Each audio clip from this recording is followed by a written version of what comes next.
Bonjour,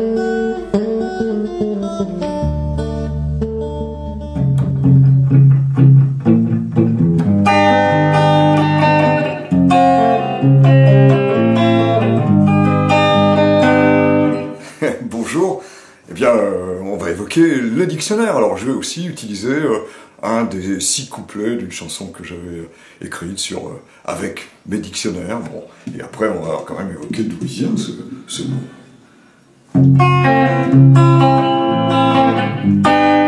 Avec mes dictionnaires, je prends toute la mer, je fais toute la terre, sans mettre pied à terre.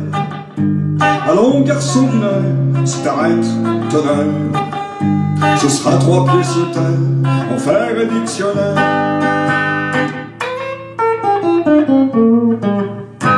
Je pourrais me passer de ce petit morceau, mais j'aime ça.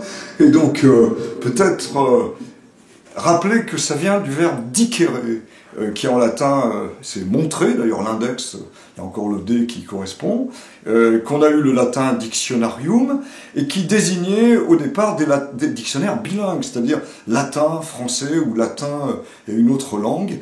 Et pour finir, quand on a lancé les premiers dictionnaires, où c'était presque des monolingues français-français, et on les a appelés trésors, hein, Thesaurus ou Trésor, le trésor de Nico, en 1606. Il y a encore un peu de latin, mais c'est presque uniquement un dictionnaire monolingue. Alors ça, c'est la première chose. Alors avec mes dictionnaires, bon, cette chanson que j'ai voulu écrire en hommage à ce qui constitue un peu une grande partie de mon existence. Quel dictionnaire? Alors il faut tout de suite dire qu'il y a plusieurs types de dictionnaires. Il y a les dictionnaires de langue. Alors ce sont ceux comme celui de l'Académie, comme le Petit Robert, le Grand Robert, comme le Trésor de la langue française, qui ont pour objectif de décrire l'usage du mot dans la langue. Et puis il y a les dictionnaires de type encyclopédique, c'est plutôt le Petit Larousse, le Quillet et quelques autres, et qui, tout en décrivant la langue quand même, mais décrivent la chose.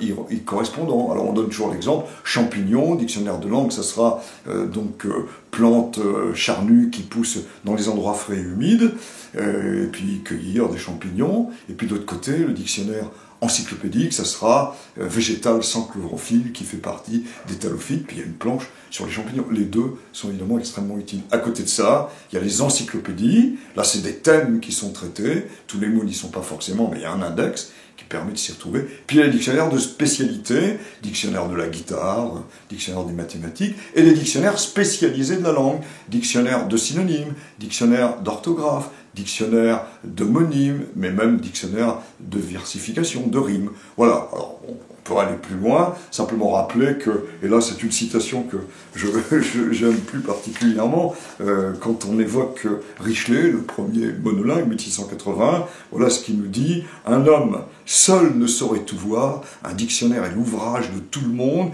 il ne se peut même faire que peu à peu et qu'avec bien du temps. Je trouve cette définition formidable parce que c'est vraiment l'œuvre collective. C'est ce qui me plaît d'ailleurs, c'est que c'est un trait d'union entre nous tous. Alors bon, je vais terminer. Il y a 6 couplets, je vous fais grâce, je fais un couplet, un des couplets.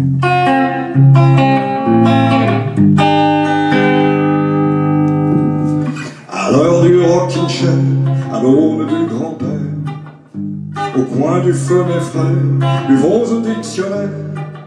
À mes amis Robert, la semeuse, le petit Pierre, Vitré puis Furetière, l'Académie princière.